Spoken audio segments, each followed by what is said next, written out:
But the three components of this role is that they're aligning on the leader's vision, they're executing against the vision, and then they're amplifying the leader. So they were missing corporate infrastructure, sounds like.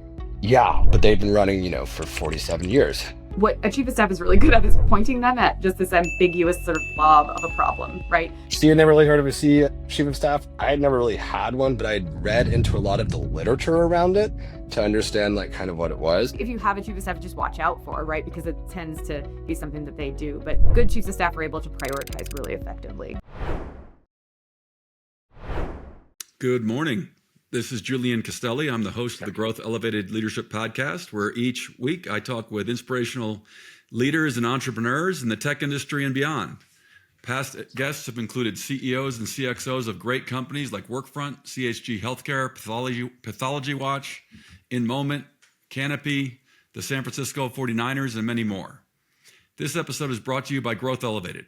Growth Elevated is a community of tech founders, CEOs, and CXOs who are committed to working together to share best practices and learnings in an effort to help all of us become better leaders. We do this through educational programs like this podcast, as well as our blog, and of course, our annual Ski and Tech Summit, where we bring tech leaders from across the world to beautiful Park City, Utah, to enjoy camaraderie and collaboration in the beautiful mountains. So if you enjoy skiing and outdoors and networking with other tech leaders, please check us out at growthelevated.com. And please subscribe to this podcast wherever you listen to your podcasts. Today, I'm super excited to welcome Keziah Wonstolen and James Adcock to the show. We are going to talk about everything Chief of Staff. Keziah is an award-winning entrepreneur and seasoned management consultant based in Denver, Colorado. After 13 years at Accenture, where she served as the Chief of Staff and advised global organizations on sales talent and operational strategies, she founded Vannin Chief of Staff. Through Vannin, Keziah and her team specialize in supporting private equity firms, their portfolio companies, and family offices, helping leaders scale efficiently, optimize operations, and build strong executive functions.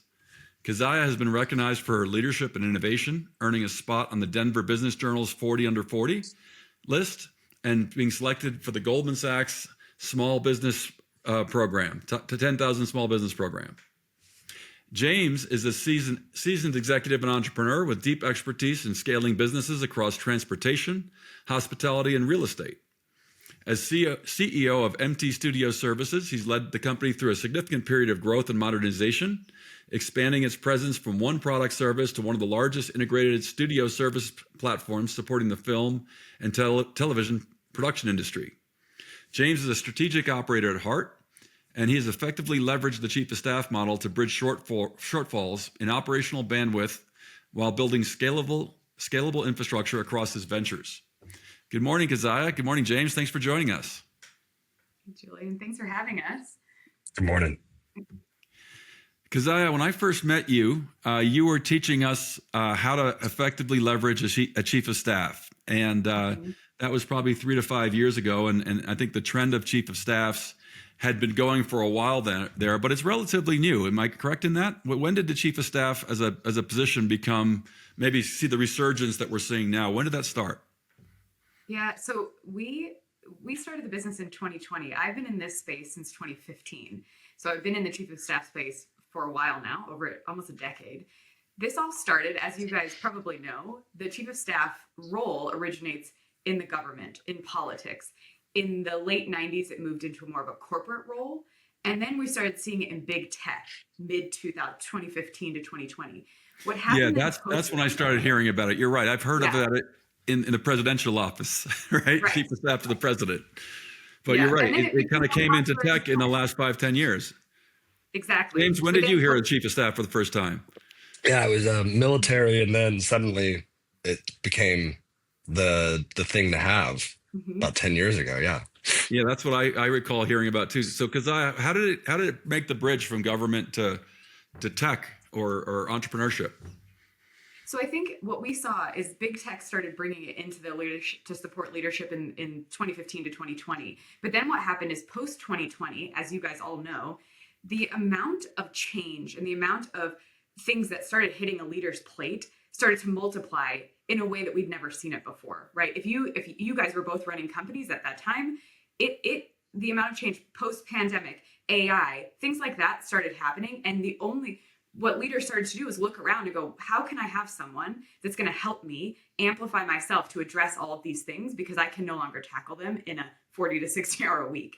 So that started, I think, well, what happened was after big tech, then we saw it starting in kind of VC backed companies post 2020. And then now we see it in private equity, you see it in family office, and it's frankly proliferating across all different types of industry now. Manufacturing has historically not had this, but we're starting to see that there as well.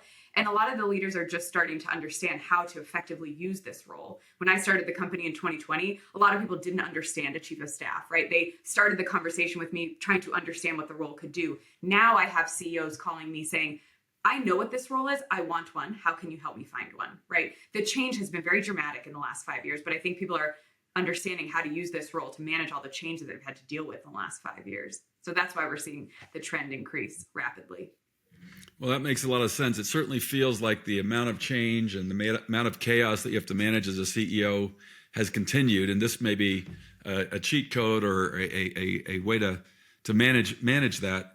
But there's a lot of confusion about the role, because I help us define the role. You know, what does a chief of staff do, and maybe what is it and what is it not? Yeah.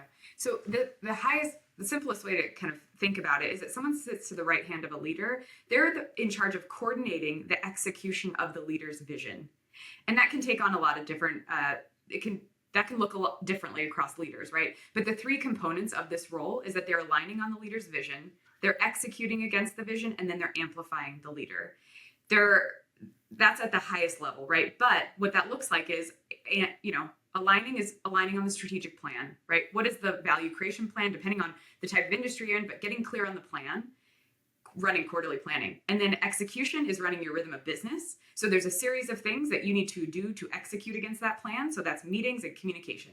Chief of Staff owns that, plus special projects. And then the amplification, which is the third part, is they're making sure that the leader's in the right place at the right time, talking about the right things. And so all of those come together. That's what the Chief of Staff is doing. It is different than a COO. It is different than an admin. And we can talk about that if that's helpful, but sits in the middle of that in terms of support for a leadership team. I have heard it. I have heard that question. Like, should I hire a COO or a chief of staff? And then at the opposite end, should I bring my executive assistant into the meeting to help facilitate and do follow-ups, or is that a role of a chief of staff? Is there an overlap on those two positions? Yeah, so I would say that up until around 10 million, 100 people, you don't need a COO and a chief of staff, right?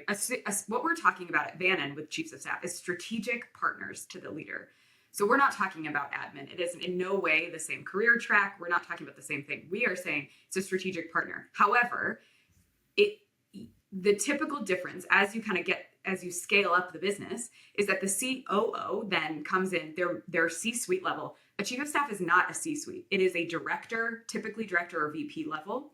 They are not at the C-suite level. So as you grow your business, you can have a COO who has direct reports. So the talent under operations will typically roll up into the COO. They own the cost metrics. They own the kind of the P&L, whereas the chief of staff does not do any of that. Typically, they don't direct reports. They don't have P&L responsibility. Typically, they are a supplemental resource. Right. And they're amplifying all the activities that the CEO has to do, but they're not owning any of those. They typically own cross-functional projects. So you can think about great projects for chiefs of staff to own, or anything that touches all functional areas of the business. How are we implementing AI? That falls in between everybody with their outreached hands, because it's not anyone's unique responsibility. To me, that's the one area where I always thought, wow, wouldn't it be a luxury or a great thing to have someone own all of the unowned projects? Yes. But I will say that we're seeing a lot of our clients start with a chief of staff and then go to hire a COO, because also the chiefs of staff are cheaper, right? We're talking about director, VP levels. You can start to hire someone like that and then grow them into your COO. I mean, there's a lot of different choice, and that's also why we are seeing more of these hires happening. That's a great point. How much does the chief of staff cost? I remember when I started hearing about it, I was just so jealous because I was like, man, wouldn't it be awesome to hire someone like that? And especially, and I also want you to give the background of the chief of staffs you bring in, because these are smart people who can multitask, who come from some of the best consulting and advisory firms in the country. So give us the profile, and then give us a little bit of like what it costs, and who can afford these people and who cannot. Well, I'll give you, we have a big spreadsheet on whether so I'll just say it's very dependent, right? On the industry, on the size and the complexity of the business, there's a lot of dependencies, but I think rough ranges. We think about it in three kind of buckets, right? You have a deputy chief of staff who's maybe 5 years professional experience, that we see those typically in like maybe smaller scaling companies. Then we have a chief of staff who's maybe 5 to 10 years of experience. And then we have 10, 15 plus years, which we call senior chief of staff. Typically, we see those showing up in large global enterprise business. It's how I showed up when we worked at Accenture. You have, and there's a lot more information around all of that. Deputy chiefs of staff, 100 to 150,000 a year. We go chief of staff generally, right? If I'm going to generalize for maybe tech companies, if you get a senior chief or chief of staff, you're going to go 150 to 250 in terms of salary, and then senior chiefs of staff 250 up, right? But those are for big enterprises, right? Those are big enterprise, but we've seen. So for our audience, let's just bring it in for our audience. We're talking in the growth stage, so maybe between 5 and 50 million, 50 to 150 employees. Mm-hmm. Are they looking at kind of that deputy level typically? Between deputy and chief of staff, and I would say you could go anywhere from, depending on also the equity structure, right? There's a lot of different incentives that you can use to attract someone like this. Mm-hmm. But typically anywhere, and I'm going to give a broad range, right? Because it's, again, dependent on the complexity, but probably 140 to 250. Okay. That's like a good range, right? But like you said, it's a VP to kind of executive level role, depending on the seniority. Yes. And one of the things I found that was really interesting about your business and the way you're facilitating people to learn and try it out is you also have fractional, which gives people a chance to say, well, let me see, let me test this out and see if it's worth the investment, because that's a fairly meaningful executive hire. So talk to me about the fractional ability to kind of test it out. Well, and I think I didn't cover like the profile, but that will lead to the fractional type of profile. Okay. Typically, what we see is good chiefs of staff. Where to look for them, right? There's 3 ways. I would say ex-management consultants are really good at being a chief of staff, because and I'm not biased because that's where I'm coming from, but I also think what we're looking for professional project managers. We're looking for professional people who can quickly change context and just they're driven problem solvers, right? Right. So you could think about the things that we want to see in a chief of staff. It's project management, change management, high EQ, and we're looking for people who are curious. And so when you think about those are the fundamentals, another one that I'll say is that we are looking for people with high discretion in this role, because a lot of the times you are brought in as a director level, you are inserted into the C-suite. But you're at the C-level meeting as a director, right? You're the only non-C-level there. Right. So we're looking for all of those things. And that's where we go back to, okay, we're looking for typically people who have done and grown up in either consulting or kind of high-tech environments that were pretty competitive, I would say, right? Mm-hmm. They have owned and are leading a function is what they're used to dealing with confidential information. They're used to learning very quickly. They're used to diving in and solving problems. And, and working with leaders. Yeah. That's another really attractive element of it. When I learned about it, I heard about, you have these ex-Bain, super high potential executives. And I thought, man, wouldn't that be great? And also, wouldn't it be great as a way to kind of seed your team? Is this a career path where people can go do a chief of staff, fly into a new business, you get obviously great exposure. And then, can that be a way to build your talent base over time? And my second question, but does that create conflict with the rest of the C-suite? If it does, are there rules about that to make sure that that's done properly? Yeah. So our team, going back to your other question around, we have fractional team. They're all those profiles, right? The consultants. They're top 5 consultant firms. They come in, they can be deployed 6 to 9 months. They either go in as strategic project managers or actually as fractional chiefs of staff, depending on the size of the business. So that's that profile. That's who is on our team. And then as you go to what's interesting over the last 5 years for the chief of staff career path is that you have people that are actually typically, historically, it was, hey, I've got a high performer. I'm going to bring them in for 2 years. They're going to learn how to run the business with me. And then I'm going to put them into a leadership position, GM, COO, business leader. What we're seeing now is actually more of a career path around the chief of staff role, because Julian, I work with you as the chief of staff to your business. And then I go to James's business that's bigger, complex. And I then take the role that I've learned. And then I just continually get more and more complex in the business. So we're seeing it actually a different demand now where CEOs are calling us and saying, hey, I don't want the typical 2-year spin out into a leadership position. I want someone, I don't have time to teach. You want an experienced chief of staff who can level up and bring that expertise to the organization. Right. Because now it's more known what the role is, right? It's very clear to a lot of CEOs what the role is. They've either had it before and they know what they're looking for based, going back to my kind of framework around align, execute, amplify. That's how a lot of these high tech chiefs of staff are operating. And so, and even VC back tech, it's all it's known now. So now CEOs are calling us going, we want someone who's done this before, maybe at a smaller business, less complex, but now shows the maturity of the role now, right? So you're getting into an expansion of the opportunity for your business, which is exciting. It is, yeah. That's why we've had. So give me those three pillars again: align, amplify, execute, amplify. Align, execute, amplify. So James, did you know that it was align, execute, amplify when you were kind of thinking around that you needed some help for your business? How did tell us a little bit your story? How you became chief of staff curious? Oh God, man, what a phrase! So I had had various levels of exposure to the position over last 10 to 15 years, and had just kind of see it taking different shapes and colors along that timeline.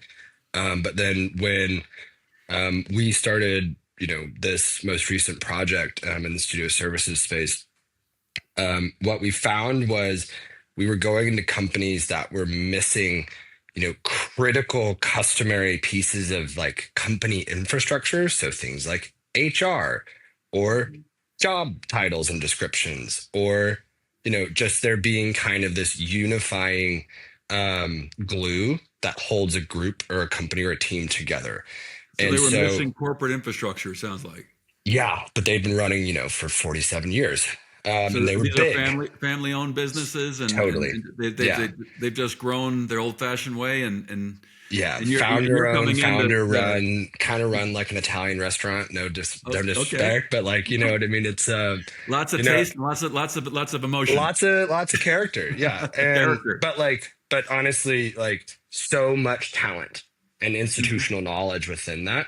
And I would say within 3 weeks of jumping in to the trenches, I was looking around. I was like, oh no. we are kind of out into, right? Yeah, we're outgunned, and there are so many things, and there's so many it was like being in an episode of 24, honestly, and there were just so many things that was oh my God, we're gonna have to really level up fast if we're going to have a hope of doing what we came here to do. And it just so happened at the time, one of my close friends now, Chief of Staff, Katie, was coming off of a project where she had been really running as COO, something in the healthcare space, and was looking for the next thing. She jumped in, and she had never really heard of a Chief of Staff. I had never really had one, but I had read into a lot of the literature around it to understand kind of what it was. And almost instantly, day one, she was making templates for job offers, and just instantly kind of became, I would say, the more humanizing element of our kind of leadership transition effort, where if we're saying all these things, she's the one that really kind of connected with people consistently and constantly, day in, day out, and just this is your email address and this is your benefits plan and that type of thing. And the force multiplier it had very early on, I attribute so much of our success to, and even since then. I think I hear Keziah talking about all of these things. I'm oh yeah, no, definitely that. But for us, and for me, and for her, it's been really a able to, translate the this is where we're going to here's what it means for you, and as a constant resource for every person in the company, be like, hey, how am I doing this? This is not like, well, this is what we want to do. It's very much the high EQ piece is enormous. So, but Sounds like she's really your vessel for executing the change management. So she goes in there, gets some infrastructure put together. Then does she go and help you hire a leader for HR? In that case, that was one example, and then to move on to the next department, or how what's the sequence of activity? yeah, so she is a massive HR component for us because we use an outsourced third party HR company Okay. called HR Pals. Shout out to HR Pals, they're amazing. But she is the person on the ground on behalf of that team. So she kind of owns that business unit for us and has owned that across the different companies as we've grown.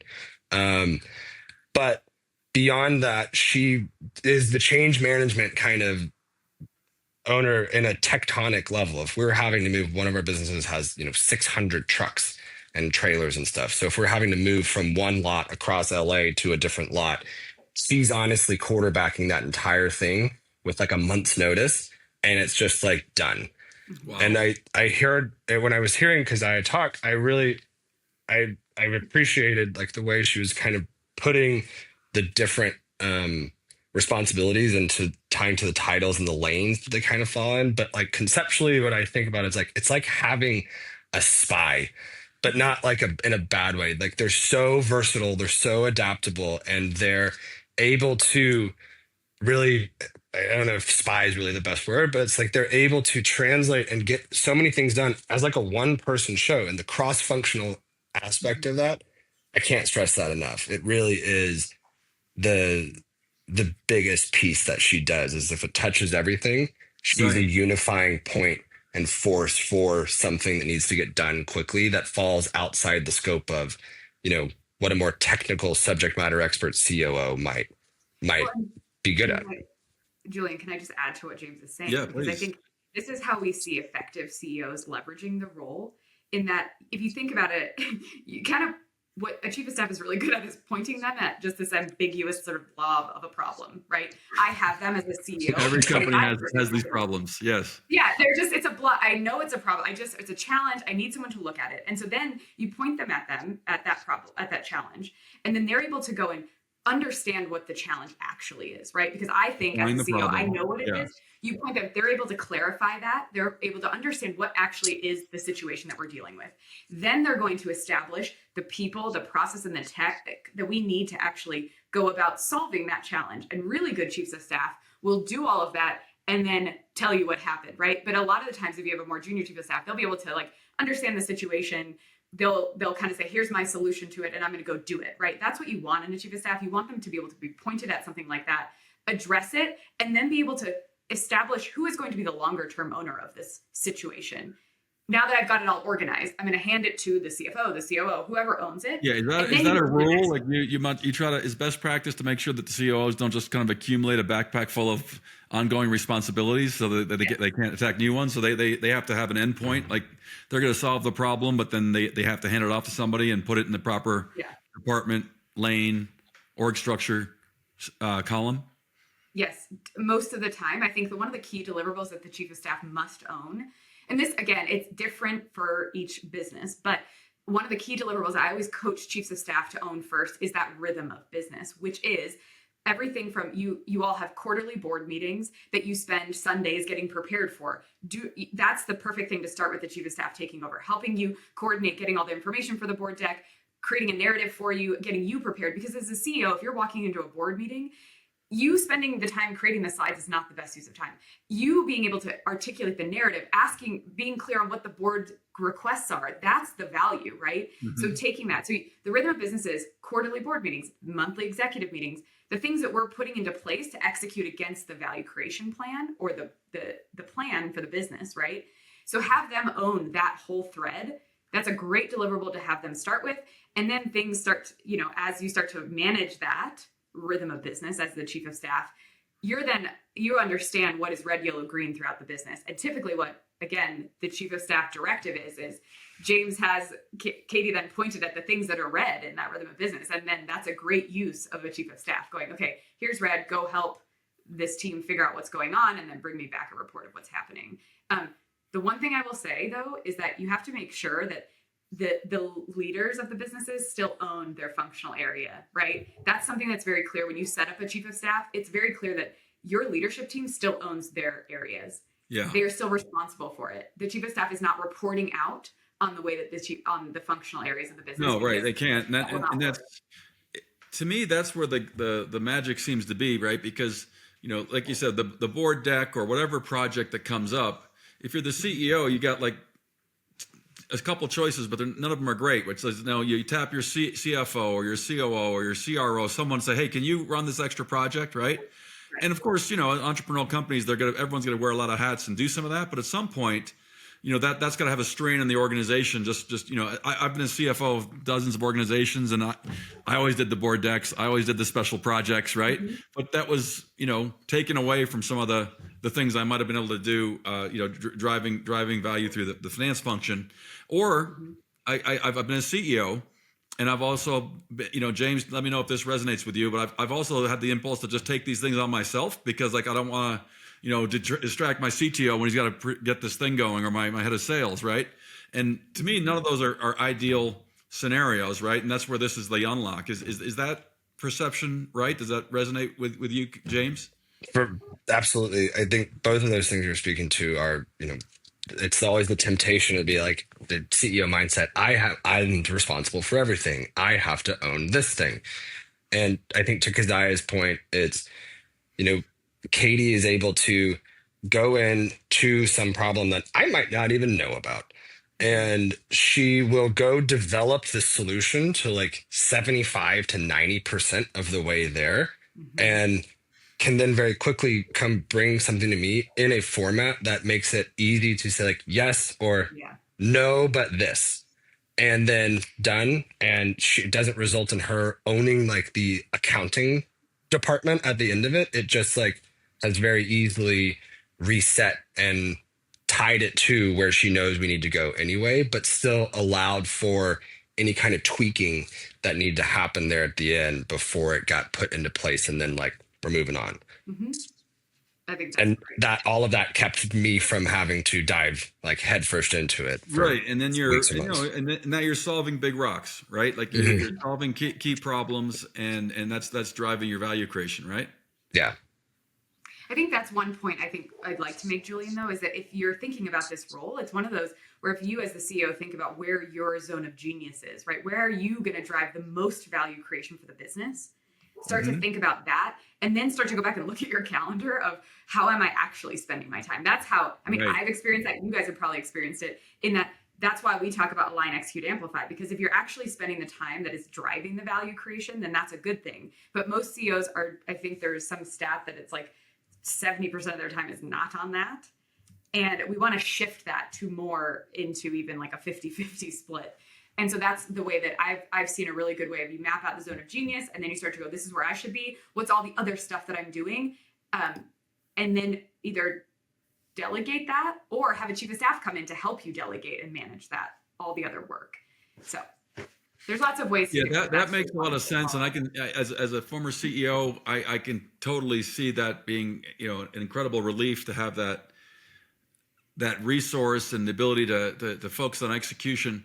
What are some of the pitfalls or mistakes people make? I know that, something I remember feeling was, as another executive on the executive team, it feels to me like you could have some conflicts where people don't know where the lines are drawn, right? Mm-hmm. And who's doing what, and how do you help companies assimilate to this new structure when they've been in a very different structure for many years, and do that change management? Yeah.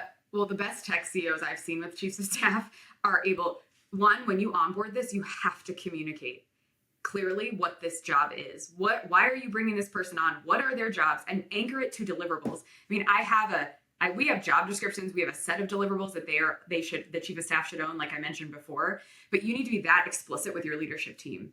So that's the first thing. The leadership team must understand what this role is, because if they don't, you will run into that issue, right? Because I'm starting to help plan, help you as the CFO plan the annual or strategic planning. Then, but what do you still own the financial part of this, Julian? But like, how are we overlapping? So being super clear, because if you're not super clear, then it doesn't work. So that's kind of the one thing when you're onboarding them, do that. And then throughout the year, if the role sort of evolves, then also again, communication is key in how this chief of staff role shows up. Mm-hmm. But I will say this, that most leaders now, if you're on a leadership team with a chief of staff, most really good leaders understand how to use a chief of staff, right? They see it as a partner. It's not a gatekeeper to the CEO. It is a partner to get your priorities done, right? Because if I'm sitting there going, I need this budget approved, if you can help if the chief of staff is in charge of prioritizing what's on the CEO's lap, right? You can work with that chief of staff to then help you get what you need out of your functional area. I think that's a great way to use it. And a lot of the good leaders that we work with understand that, and they don't see it as a blocker or a gatekeeper. They see it as a way to enable them to help build, grow and scale the business or drive their initiatives. I think one thing I would add though, just quickly on that, is that one of the other things that Vannin has is this kind of like upskilling chief of staff boot camp company that Katie actually just went through like a month ago. And through that, I think because I was talking to her, is like, what is a chief of staff not? And you asked about the pitfalls of kind of the role, maybe. And I don't know if this is necessarily a pitfall so much as like a temptation to want this role to actually own things forever moving forward, because you develop so much trust in them and you see the results they're able to, like, it looks like magic. And you're like, oh my God, how do I just like give this person more? And that is, again, not a pitfall. It's really a temptation that I think like, you have to be very disciplined and just like, no, it's not like it's outside their permanent skill set, and it's not what their role is. But that boot camp thing she has is been very impactful for both Katie and myself, and both just like being really establishing those best practices that Keziah speaks to. Well, I think that alludes to why we coach chiefs of staff too, because a lot of good chiefs of staff, they want to help, right? When we look at the profiles that I talked about earlier, they thrive on making the leader successful. That's what they love about the job. That's why people want to be chiefs of staff. They get to sit to the right hand of these, visionary leaders, and they get to see how you all are running businesses. Like it's a very exciting role to be a part of. However, we as Vannin like to coach them to have a framework to receive the projects, to receive all. How can you not become so overwhelmed with all of the work that needs to be done, and how do you prioritize effectively? That's also something that's really, as if you have a chief of staff, just watch out for, right? Because it tends to be something that they do. But good chiefs of staff are able to prioritize really effectively. But thanks for that out on the project. Yeah. So let me just be clear. So because you can help a company find a chief of staff, you can help them find someone that's fractional, you can help them find someone who's permanent, and then you can also train a high performer that's already within the organization. It sounds like that's the way it worked with Katie at your company, James. Yeah. What's the profile if I came to you and said, hey, I think I've got some people that I'm considering moving to the chief of staff role? What's the profile of someone internally that you would advise the CEO to, hey, this is the right kind of profile, maybe this is not the right kind? I think anyone that is aspiring to be a chief of staff is a great person to join our program. We also, I think typically it's like your head of operations, it's your head of a functional area, right? Head of marketing, head of someone that's shown real leadership in their area, someone that you're looking to elevate and bring into maybe the leadership team. I'll think about it as like a leadership training program. Someone that's I just say, do you find you look at your high potential people that you say this person's a rising star, but maybe they don't have the training to naturally ascend. So this is a way to kind of give them that both training and experience to groom them to leadership. Right. And then also help them articulate what the chief of staff role, what it is, what it's not, and then the nuances to working in this capacity. I think that those are great people to take our trainings. As we get more senior, then we start targeting more private one-on-one coaching with our more senior chiefs of staff. But the accelerator program is a perfect way to do that. And we've been doing this for, like I said, 5 years. We worked with 300 CEOs and we've worked with thousands of chiefs of staff. So we've kind of seen it all, you guys. That's so I love to bring that back into the education programs. So James, let's finish with you. Why don't you summarize the impact of having a chief of staff in your value creation work versus not? How big of a deal has it been? Has it been part of your secret success? I was going to say secret weapon, instrumental. I don't know, like nuclear power plant levels of like progress. It's just, like Katie, like I said, she was an entrepreneur. She was a COO. She came in kind of with what I was talking about, is like having owned she owned everything kind of end to end already. But so it's maybe the typical, I don't know if typical profile, but it has been just at whatever level you are at, it is something to look into, because like I said, whether you have 5 people or 500, it's a force multiplier. And it is just something that the earlier you're able to start building it into kind of your tool belt, the more effective you're going to be at what your job actually is. So yeah, hopefully that's as a CEO, that's what sounds so attractive. And then, Keziah, if the people listening, they become chief of staff curious, what kind of resources do you have out there where people can learn more? Where should people go? So reach out.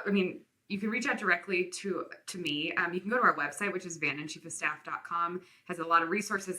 We've written a lot about this. We have some case studies, and we also have thought leadership. But always just feel free to reach out directly to me, and we can have a conversation. Well, terrific. Hey, guys, thank you so much for your time this morning. I think this is a really exciting topic, and I'm glad we were able to discuss it and shed some light into the mystery of the chief of staff. Thank you, guys. Thank you, Julian.